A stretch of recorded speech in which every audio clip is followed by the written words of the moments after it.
Hi all. Last ವಿಡಿಯೋದಲ್ಲಿ ತಮ್ಮನ ಮಗುಗೆ ಕೈಕಾಲೆಲ್ಲ ಊದ್ಕೊಂಡಿದೆ ಅಂತ ಹೇಳಿದ್ನಲ್ವಾ, ಇದ್ರದ್ದು ನೆಕ್ಸ್ಟ್ ಬಂದು ಅಪ್ಡೇಟ್ ಕೊಡ್ತೀನಿ ಅಂತ. ಅದ್ರ ನೆಕ್ಸ್ಟ್ ವಿಡಿಯೋ ಇದು. ಬೆಳಗ್ಗೆನೇ ಬಂದು ಹೋಗೋದಕ್ಕೆ ರೆಡಿಯಾಗಿದ್ದೀವಿ. ರೈಸು, ಸಾಂಬಾರು, ದೋಸೆ ಮತ್ತು ಕಾಸಿ ಸೊಪ್ಪು ಪಲ್ಯ ಮತ್ತು ಸಬ್ಬಕ್ಕಿ ಸೊಪ್ಪು ಪಲ್ಯ, ಹಾಲು ಇನ್ಕ್ರೀಸ್ ಆಗೋದಕ್ಕೆ ಅಂತ ಅದನ್ನೆಲ್ಲ ಪಲ್ಯಗಳು ಮಾಡಿಕೊಂಡು, ಮತ್ತು ಮಗುಗೆ ಸಕ್ಕರೆ ಬೇಕು ಅಂತ ಹೇಳಿದರು ಹಾಲಲ್ಲಿ ಮಿಕ್ಸ್ ಮಾಡೋದಕ್ಕೆ. ಸೊ ಸಕ್ಕರೆನೂ ರೆಡಿ ಮಾಡಿಕೊಂಡು ಬೆಳಗ್ಗೆನೇ ನಾನು ತಮ್ಮ ಹೊರಟಿದ್ದೀವಿ. ಮಕ್ಕಳನ್ನ ಬಂದು ಪ್ರಣೀತ್ನ ಸ್ಕೂಲಿಗೆ ಕಳಿಸ್ಬಿಟ್ಟು ಚರಿತ್ನ ಬಂದು ನೇಬರ್ ಹತ್ರ ಬಿಟ್ಬಿಟ್ಟು ಹೊರಟಿದ್ದೀನಿ. ಇವಾಗ ಹೋಗಿ ನೋಡಿದ್ರೆ ಮಗು ಬಂದು ಅಳ್ತಾ ಇದ್ಲು. ಯಾಕಂದರೆ ಅವಳಿಗೆ ಫೇಸ್ ಫುಲ್ಲು ಊದ್ಕೊಂಡಿದೆ. ಕಣ್ಣು ನೋಡಿ ಓಪನ್ ಮಾಡೋದಕ್ಕೆ ಆಗ್ತಾ ಇಲ್ಲ. ಸೊ ಕಣ್ಣೆಲ್ಲ ಬಂದು ಊದ್ಕೊಂಡು ಕೈಕಾಲು ಊತ ಬಂತು ಫಸ್ಟು. ಅದ್ರ ಮೇಲೆ ಬಂದು ಒಂದು 2-3 ಡೇಸ್ ಆದಮೇಲೆ ಈ ಥರ ಕಣ್ಣು ಊತ ಬಂತು. ಸೊ ಡಾಕ್ಟರ್ ಹತ್ರ ಕೇಳಿದ್ದಕ್ಕೆ ವಿಟಮಿನ್ಸ್ ಎಲ್ಲ ಕಮ್ಮಿ ಇದೆಯಲ್ಲ, ಸೊ ಕೆಲವೊಂದು ಮಕ್ಕಳಲ್ಲಿ ಈ ಥರ ಬಾಡಿ ಊದ್ಕೊಳ್ಳೋ ಕಂಡೀಷನ್ಸ್ ಬರುತ್ತೆ. ಏನು ಪ್ರಾಬ್ಲಮ್ಸ್ ಇಲ್ಲ, ಅದು ನಿಧಾನಕ್ಕೆ ಸರಿ ಆಗುತ್ತೆ. ಫುಡ್ ತಗೊಳ್ತಾ ಮೆಡಿಸನ್ನು ಹೋಗ್ತಾ ಅದು ಸರಿ ಆಗುತ್ತೆ, ಭಯ ಪಡೋಂಥದ್ದು ಏನೂ ಇಲ್ಲ ಅಂತ ಹೇಳಿದ್ರು. ಆಮೇಲೆ ನಮಗೆ ಸ್ವಲ್ಪ ಧೈರ್ಯ ಬಂತು. ಸೊ ಡಾಕ್ಟ್ರು ಬಂದು ಅದೇ ಟೈಮಿಗೂ ಡಾಕ್ಟ್ರು ಬಂದಿದ್ರಲ್ವ, ಮಾತಾಡಿಕೊಂಡು ನಾವು ಹೊರಗಡೆ ಬಂದುಬಿಟ್ವಿ. ಸಂಜೆ ಬಂದು ಮಗುನ ನೋಡೋದಕ್ಕೆ ನೇಬರ್ ಬಂದಿದ್ದರು. ಅವಳು ನಿದ್ದೆ ಮಾಡ್ತಾಯಿದ್ಲು ಮತ್ತು ಸೆಂಟಲ್ಲಿ ಆಳ್ತಾ ಇದ್ಲು. ಅವರು ಎತ್ಕೊಂಡು ನೋಡ್ತಾಯಿದ್ರು ಅವಳನ್ನ. ನೋಡಿಕೊಂಡು ಅವಳು ಈ ಥರ ಆಡಿಸ್ಕೊಂಡಿದ್ರೆ ನಿದ್ದೆ ಮಾಡ್ತಾಯಿದ್ದಾಳೆ. ಕೆಳಗಡೆ ಹಾಕಿದ್ರೆ ಸಾಕು ಅಳೋದು. ಅವಳಿಗೆ ಯಾವ ಥರನೂ ಕಂಫರ್ಟಬಲ್ ಇಲ್ಲ. ಮೂಗಲ್ಲಿ ಬೇರೆ ಟ್ಯೂಬ್ ಬೇರೆ ಹಾಕಿದಾರಲ್ಲ, ಅದು ಯಾವುದೂ ಕಂಫರ್ಟಬಲ್ ಇಲ್ಲ. ಡಾಕ್ಟ್ರು ಬಂದು ಇಷ್ಟು ದಿನ ಬಂದು ಟ್ಯೂಬಲ್ಲಿ ಕೊಡ್ತಿದ್ವಲ್ಲ, ಇನ್ನು ಮುಂದೆ ಬಂದು ಬಾಯಲ್ಲಿ ಸ್ವಲ್ಪ ಕೊಡೋದಕ್ಕೆ ಸ್ವಲ್ಪ ಟ್ರೈ ಮಾಡೋಣ, ತೊಗೊಳತ್ತಾ ನೋಡೋಣ, ಫಸ್ಟು ಹಾಲು ಕೊಟ್ಟು ನೋಡೋಣ ಅಂತ ಹೇಳ್ಬಿಟ್ಟು ಹೇಳಿದರು. ಸೊ ಕೊಡ್ತಾಯಿದ್ದಾರೆ. ನಾವು ಹೋಗಿ ನೋಡೋವಾಗ ಇದು ನೆಕ್ಸ್ಟ್ ಡೇ ಮತ್ತೆ ಹಾಲು ಕೊಡ್ತಾಯಿದ್ರು. ನೋಡಿಬಿಟ್ಟು ನೋಡಿ ಅವಳು ತೊಗೊಳ್ತಾ ಇಲ್ಲ, ಅವಳು ಕಂಫರ್ಟಬಲ್ ಇಲ್ಲ. ಮತ್ತು ಊಟ ಎಲ್ಲ ತೊಗೊಂಡೋಗಿದ್ದೆ, ರೈಸು, ರಸಮು ಮತ್ತು ಪಲ್ಯ ಮತ್ತು ಪೊಂಗಲ್ ಮಾಡಿದ್ದೆ ಬೆಳಗ್ಗೆ. ಸೊ ಅದನ್ನು ತೊಗೊಂಡೋಗಿದ್ದೆ. ಅವಳಿಗೂ ಬೇಕಲ್ಲ ಟೈಮ್ ಊಟ ಅಂತ ಹೇಳಿಬಿಟ್ಟು ಎಲ್ಲ ಪ್ಯಾಕ್ ಮಾಡ್ಕೊಂಡು ತೊಗೊಂಡೋಗಿದ್ದೆ. ಇದು ನೆಕ್ಸ್ಟ್ ಡೇ. ಆಮೇಲೆ ಮಗು ಬಂದು ನಿದ್ದೆ ಮಾಡ್ತಾಯಿದ್ಲು. ಸ್ವಲ್ಪ ಪರವಾಗಿಲ್ಲ, ಫೇಸಲ್ಲಿರೋ ಊತ ಸ್ವಲ್ಪ ಪರವಾಗಿಲ್ಲ, ಕಮ್ಮಿ ಆಗಿದೆ. ಸೊ ನಮಗೊಂದು ಸ್ವಲ್ಪ ಸಮಾಧಾನ. ಆ್ಯಕ್ಚುಲಿ ಹೊಸೂರಲ್ಲಿ ಬಂದು 22 ಡೇಸ್ ಇದ್ಲು ಅವಳು ಹಾಸ್ಪಿಟಲಲ್ಲಿ.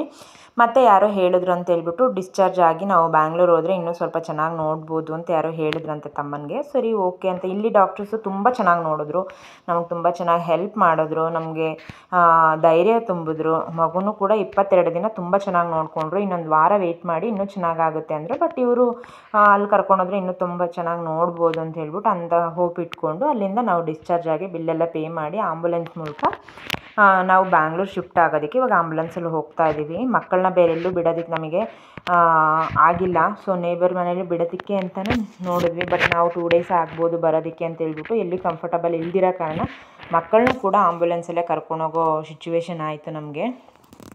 ಸೊ ಎಲ್ಲರೂ ಆಂಬುಲೆನ್ಸಲ್ಲಿ ಹೋಗ್ತಾ ಇದ್ದೀವಿ. ಬೆಡ್ ಮೇಲೆ ಮಲಗಿಸ್ಬೋದಿತ್ತು ಮಗುನ, ಬಟ್ ಆಂಬುಲೆನ್ಸ್ ತುಂಬ ಸ್ಪೀಡಲ್ಲಿತ್ತು. ಯಾಕಂದರೆ ಮಗುಗೆ ಟ್ಯೂಬ್ ಬೇರೆ ಹಾಕಿದ್ವಲ್ಲ, ಸೆಂಟ್ರಲ್ಲಿ ಅದೇನಾದರೂ ಕಿತ್ತೋಯ್ತು ಅಂದರೆ ಅದು ತುಂಬ ಕಷ್ಟ ಅನಿಸುತ್ತೆ ಅಂತೇಳ್ಬಿಟ್ಟು ಅವರು ತುಂಬ ಸ್ಪೀಡಾಗೆ ಹೋಗ್ತಿದ್ರು. ಬೆಡ್ಡಲ್ಲಿ ಮಲ್ಗೋಕೆ ಆಗ್ತಿರಲಿಲ್ಲ, ಯಾಕಂದರೆ ಬಿದ್ದೋಗ್ಬಿಡ್ತೀವಿ ಅಂತೇಳ್ಬಿಟ್ಟು ಅದು ಕಂಫರ್ಟಬಲ್ ಇರಲಿಲ್ಲ. ಇವಾಗ ಹಾಸ್ಪಿಟಲ್ ರೀಚ್ ಆಗಿದ್ದೀವಿ. ರೀಚ್ ಆಗಿಬಿಟ್ಟು ಈವ್ನಿಂಗ್ ನಾವು ಬರೋವಾಗಲೇ 5:30 ಆಗಿತ್ತು. ಇಲ್ಲಿ ಬರಬೇಕಾದ್ರೆ ನೋಡಿ 6:50 6:30 ಆಗಿತ್ತು, ಕತ್ಲಾಗ್ತಾ ಬಂತು. ಸೊ ಎಮರ್ಜೆನ್ಸಿ ಅನ್ನೋದ್ರಿಂದ ಡೈರೆಕ್ಟಾಗಿ ಆವಾಗಲೇ ತೊಗೊಂಡ್ರು ಅವರು, ಏನಾಗಿದೆ ಮಗುಗೆ ಅಂತೆಲ್ಲ ಕೇಳಿಕೊಂಡು ಬೇಗನೆ ತೊಗೊಂಡ್ರು.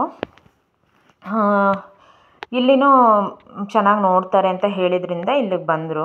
ಸೊ ಅದರಿಂದ ಮತ್ತೆ ನಾವು ಅವ್ರನ್ನೆಲ್ಲ ಅಡ್ಮಿಟ್ ಮಾಡಿಸ್ಬಿಟ್ಟು ನೈಟು 8:30 9 ಗಂಟೆ ಆಗಿತ್ತು. ಅಲ್ಲಿಂದ ನಾವು ಕ್ಯಾಬ್ ಮಾಡ್ಕೊಂಡು ಅಮ್ಮ ಮನೆಗೆ ಬಂದ್ವಿ. ಯಾಕಂದರೆ ಮಕ್ಳಿಗೂ ನೈಟ್ ಆಗ್ತಾ ಸೊಳ್ಳೆ ಬೇರೆ ಕಚ್ತಾ ಇತ್ತು, ಮಕ್ಳಿಗೆ ಕಂಫರ್ಟಬಲ್ ಇರಲಿಲ್ಲ, ಚಿಕ್ಕವನಿಗೆ ಬೇರೆ ನಿದ್ದೆ ಮಾಡ್ತಿದ್ದ, ತುಂಬ ಕಿರಿಕಿರಿ ಅನ್ನಿಸ್ತಾ ಇತ್ತು ಅವನಿಗೆ. ಸೊ ಕ್ಯಾಬ್ ಮಾಡ್ಕೊಂಡು ಅಮ್ಮ ಮನೆಗೆ ಬಂದುಬಿಟ್ವಿ. ನೈಟು ಹಗಲು ಇದೇ ಥರ ಓಡಾಡೋದೇ ಕೆಲಸ ಆಗಿತ್ತು ನಮಗೆ. ಸೊ ಮಗು ಚೆನ್ನಾಗಾದರೆ ನಮ್ಗೆ ಅಷ್ಟೇ ಸಾಕು. ಸೊ ಅಲ್ಲಿ 22 ದಿನ ತುಂಬ ಚೆನ್ನಾಗಿ ನೋಡಿದರು. ಸೊ ಇಲ್ಲಿ ಇನ್ನೂ ಎಷ್ಟು ದಿನ ಆಗುತ್ತೆ ಅಂತ ನೋಡೋಣ, ಮಗು ಚೆನ್ನಾಗಾದರೆ ಸಾಕಷ್ಟೇ. ಇದು ನೆಕ್ಸ್ಟ್ ಡೇ. ಮಕ್ಕಳನ್ನ ಅಮ್ಮನ ಹತ್ರ ಬಿಟ್ಬಿಟ್ಟು, ಸಂಡೇ ಇತ್ತು, ಅವ್ರಿಗೆ ಲೀವ್ ಇತ್ತು ಅಂತ ಹೇಳ್ಬಿಟ್ಟು ಅಮ್ಮನ ಹತ್ರ ಬಿಟ್ಬಿಟ್ಟು ನಾನು ಹಸ್ಬೆಂಡ್ ಇಬ್ಬರೂ ಬೆಳಗ್ಗೆನೇ ಹಾಸ್ಪಿಟಲ್ ಹೋಗ್ತಾ ಇದ್ದೀವಿ ಮಗುನ ನೋಡೋದಕ್ಕೆ ಅಂತ ಹೇಳ್ಬಿಟ್ಟು. ಅಲ್ಲಿ ಟೈಮಿಂಗ್ಸು 1 o'clock ಮಾತ್ರ ಮಧ್ಯಾಹ್ನ ಟೈಮ್ ಬಿಡೋದು. ಸೊ ನಾವು ಹೋಗೋದಕ್ಕೂ ಸ್ವಲ್ಪ ವೆಯ್ಟ್ ಮಾಡಿದ್ರೂ ಪರವಾಗಿಲ್ಲ, ಸ್ವಲ್ಪ ಮುಂಚಿತವಾಗಲೇ ಹೋಗೋಣ ಅಂತೇಳ್ಬಿಟ್ಟು ಹೊರಟಿದ್ದೀವಿ. ಇವಾಗ ನಾವು ಹೋಗಿ ನೋಡೋವಾಗ ಮಗು ಇದು ನೆಕ್ಸ್ಟ್ ಡೇ ಅಲ್ವಾ, ನಾವು ಅಡ್ಮಿಟ್ ಮಾಡಿ ನೆಕ್ಸ್ಟ್ ಡೇ ಬಂದು ಮಗು ಈ ಥರ ಇದ್ಲು, ಆಟಾಡ್ಕೊಂಡಿದ್ಲು ನಾರ್ಮಲ್ಲಾಗಿ. ಅಲ್ಲೂ ನಾರ್ಮಲ್ ಸ್ಟೇಜ್ಗೆ ಬಂದಿದ್ಲು, ಏನು ಊಟ ಒಂದು ಹೋಗ್ತಿರ್ಲಿಲ್ಲ ಅಷ್ಟೇ. ಸೀರಿಯಸ್ ಆಗಿರೋ ಕಂಡೀಷನಲ್ಲಿರೋ ಮಗುನ ಈ ಲೆವೆಲಿಗೆ ತಂದು ಕೊಟ್ಟಿದ್ರು ಅವರು. ತುಂಬ ಥ್ಯಾಂಕ್ಸ್ ಅಲ್ಲಿರೋ ಡಾಕ್ಟರ್ಸ್ಗೆ. ಸೊ ಇವಾಗ ಬಂದು ನಾರ್ಮಲಾಗಿ ಆಟ ಆಡ್ತಾ ಇದ್ಲು. ಊಟ ಎಲ್ಲ ಕೊಟ್ಟಿದ್ರಂತೆ ಟ್ಯೂಬ್ ಮೂಲಕ. ಸೊ ಬಾಯಲ್ಲಿ ಊಟ ಹೋದರೆ ಮಗು ಓಕೆ ಅಂತ ಹೇಳ್ಬಿಟ್ಟು 1 ವೀಕ್ ಇಲ್ಲಿ ಟ್ರೈ ಮಾಡ್ತೀವಿ ಅಂತ ಹೇಳಿದರು. ಅದಕ್ಕೆ ಮುಂಚಿತವಾಗ್ಲೂ ಓಕೆ ಅನಿಸಿದ್ರೆ ಡಿಸ್ಚಾರ್ಜ್ ಮಾಡ್ತೀವಿ ಅಂತ ಹೇಳಿದರು. ಹಸ್ಬೆಂಡ್ ಮಗುನ ಆಟ ತೋರಿಸ್ತಿದ್ದಾರೆ, ಅವಳು ನೋಡ್ತಿದ್ದಾಳೆ ನೋಡಿ.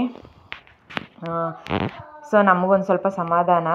ಅವ್ರಿಗೆ ಓಕೆ ಅಂದರೆ ನಮಗೂ ಓಕೆ ಅಲ್ವಾ. ಸೊ ಅದರಿಂದ ಮತ್ತೆ ಮಗುನೆಲ್ಲ ನೋಡಿಕೊಂಡು ನಾವಲ್ಲಿಂದ ಊಟ ಏನೂ ಮಾಡಲಿಲ್ಲ. ಅಲ್ಲಿ ಸ್ಟೆಪ್ ಹತ್ಕೊಂಡು ಪಕ್ಕದಲ್ಲಿ ಬಸ್ ಸ್ಟ್ಯಾಂಡಿಗೆ ಬಂದು ಅಲ್ಲಿಂದ ಬಸ್ ಹತ್ತಿ ಮನೆಗೆ ಬರ್ತೀರಿ. ಯಾಕಂದರೆ ಮಕ್ಕಳನ್ನೆಲ್ಲ ಕರ್ಕೊಂಡು ನಾವು ಹೊರಡಬೇಕಲ್ಲ ಹೊಸೂರಿಗೆ. ನೆಕ್ಸ್ಟ್ ಡೇ ಆಫೀಸ್ ಇತ್ತು ಮತ್ತು ಮಗುಗೆ ಸ್ಕೂಲು ಕೂಡ ಇತ್ತು. ತಮ್ಮ ಕೂಡ ಡ್ರಾಪ್ ಮಾಡೋದಕ್ಕಿಂತ ಬಂದಿದ್ದ ಫ್ರೆಂಡ್ಸ್. ಇಷ್ಟು ದಿನ ನಡೆದಿರೋದು ಇಷ್ಟು. ನೆಕ್ಸ್ಟ್ ವಿಡಿಯೋದಲ್ಲಿ ನೋಡೋಣ. ಬಾಯ್.